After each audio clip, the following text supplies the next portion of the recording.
ஐயனாருக்கும் செல்விக்கும் நடுவுல அப்படி என்ன தான் நடந்துச்சு? ஏன் செல்வி திடீர்னு ஐயனாரை விட்டு பிரிஞ்சு போக முடிவு பண்ணாங்கன்னு நினைக்கிறீங்க? இந்த கேள்விக்கான பதில் தான் இன்னைக்கு கதையில இருக்கு.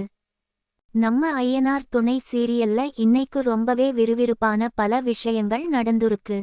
எப்பவுமே நம்ம ஐயனார் ரொம்ப கோபக்காரனாகவும் அது மட்டும் இல்லாம குடும்பத்துக்காக என்ன வேணா செய்யற ஒரு ஆளாகவும் தான் நமக்கு தெரியும். ஆனா இன்னைக்கு ஐயனாரோட ஒரு புது முகத்தை தான் நாம பார்த்தோம்.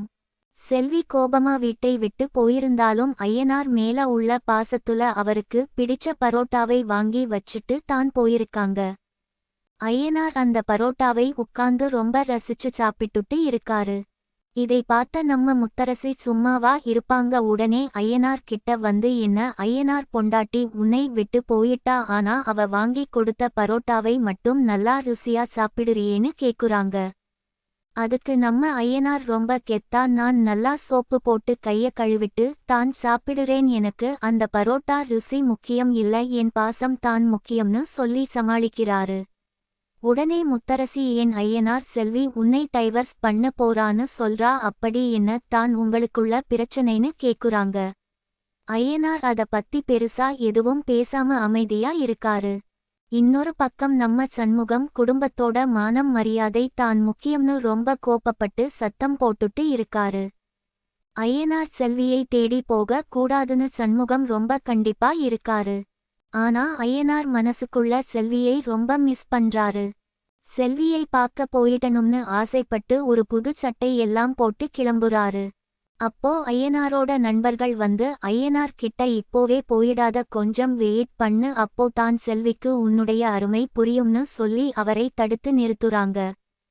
ஐயனாரும் சரின்னு சொல்லி உட்கார்ந்துடுறாரு. ஆனா அவரால செல்வியை பார்க்காம இருக்க முடியல.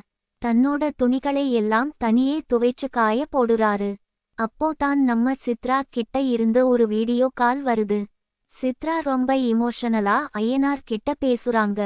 ஐயனார் செல்விக்காக தன்னோட ஹேர் ஸ்டைல் எல்லாம் மாத்தி ஜெல் எல்லாம் போட்டு புதுசா ஒரு தோற்றத்துல மாறி இருக்காரு. இன்னைக்கு கதையில ரொம்ப இமோஷனலான விஷயம் என்னன்னா, ஐயனாருக்கும் செல்விக்கும் நடுவுல இருக்க அந்த ஆழமான காதல்தான். ரெண்டு பேரும் ஒருத்தரை ஒருத்தர் பார்க்காம தவிக்கிற தவிப்பு பாக்குற நமக்கே ரொம்ப கஷ்டமா இருக்கு.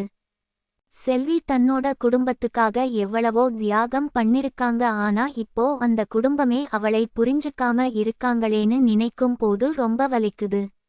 இப்போ ஒரு பெரிய ட்விஸ்ட் என்னன்னா, முத்தரசி உள்ள வந்து ஏதாவது சதி பண்ணி ஐயனாரையும் செல்வியையும் பிரிச்சுடுவாங்களோன்னு ஒரு பயம் இருக்கு. முத்தரசி எப்பவுமே ஒரு நல்லவங்க மாதிரி நடிச்சு குட்டையை குழப்புறதுல பெரிய ஆளு. சண்முகம் கிட்ட போய் முத்தரசி தப்பா ஏதோ சொல்லி இன்னும் பிரச்சனையை பெருசாக்க போறாங்க. கதை முடியும் போது ஐயனார் தன்னோட புது தோற்றத்துல செல்வியை பார்க்க முடிவு பண்ணி நின்னுட்டு இருக்காரு. நாளைக்கு எப்படியும் ஐயனார் செல்வியை போய் பாப்பாரா இல்லையான்னு ஒரு பெரிய எதிர்பார்ப்பு இருக்கு.